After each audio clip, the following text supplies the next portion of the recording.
from Toyota, leading the way every day. Atkins from Toyota, symbols of trust.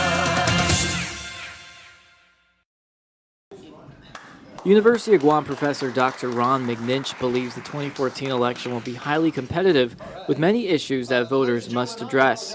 He spoke before the Rotary Club of Tumon Bay today at the Marriott Resort.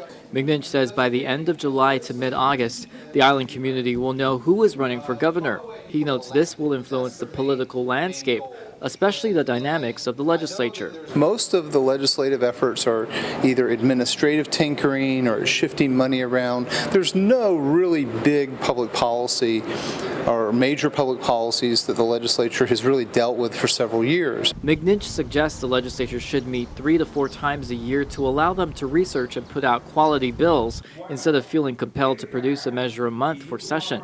He also says the 2014 election may determine how to separate healthcare and politics. The public's tired of politics and healthcare, and I think that's very clear. The question is, will the voters get it and stop voting for people who are fighting the attempt to try to improve healthcare? McNinch's advice to Guam's voters is to start attaching their votes to the views of their leaders.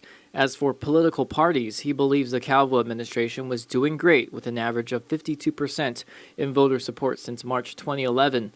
However, he mentions the governor's office wasted a huge amount of political and party capital on the port workers' compensation issue. There's already a latent split within the Republican Party between the old guard, that is the older Republican leaders, and the newer Republican leaders.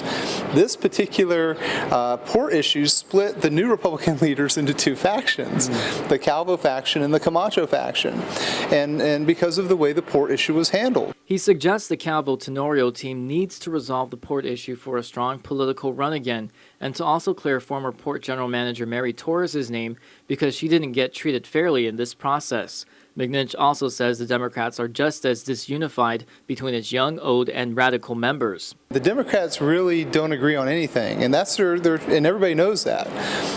Right now, it looks like up to 3 teams are talking about running, and they're even talking about crossovers, that is, people of double parties, Republicans running with Democrats and so on.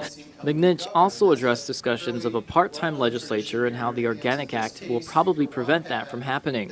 However, he says if the pay of senators were cut to $12,000 for every 2-year term, it will achieve the same effect. Josh Tikenko, PNC News.